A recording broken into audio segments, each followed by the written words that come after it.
And now for the EFD group, Mr. Farage. Another one bites the dust. Country number 4, Spain, gets bailed out, and we all, of course, know that it won't be the last.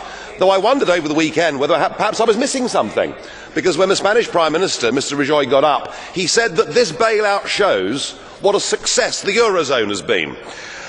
And I thought, well, having listened to him over the previous couple of weeks telling us there wouldn't be a bailout, I've got the feeling after all his twists and turns, he's just about the most incompetent leader in the whole of Europe. And that's saying something, because there's pretty stiff competition. Indeed, every single prediction of yours, Mr. Barroso, has been wrong.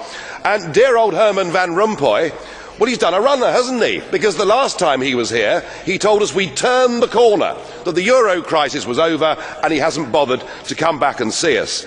You know, I remember being here 10 years ago and hearing the launch of the Lisbon Agenda. We were told that with the euro by 2010 we would have full employment, and indeed that Europe would be the competitive and dynamic powerhouse of the world. By any objective criteria, the euro has failed, and in fact there is a looming impending disaster. You know, this deal makes things worse, not better. 100 billion is put up for the Spanish banking system, and 20% of that money has to come from Italy.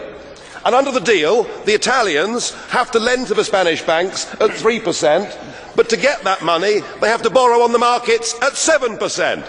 It's genius, isn't it?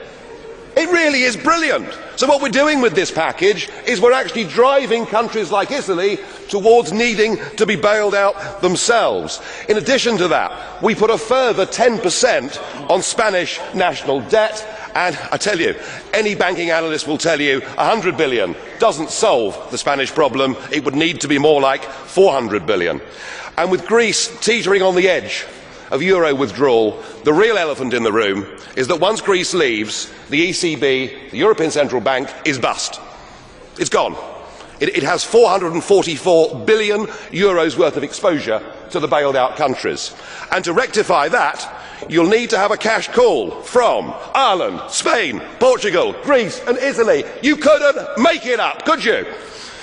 It is total and utter failure. This ship, the Euro Titanic, has now hit the iceberg, and sadly there simply aren't enough lifeboats. Thank you very much.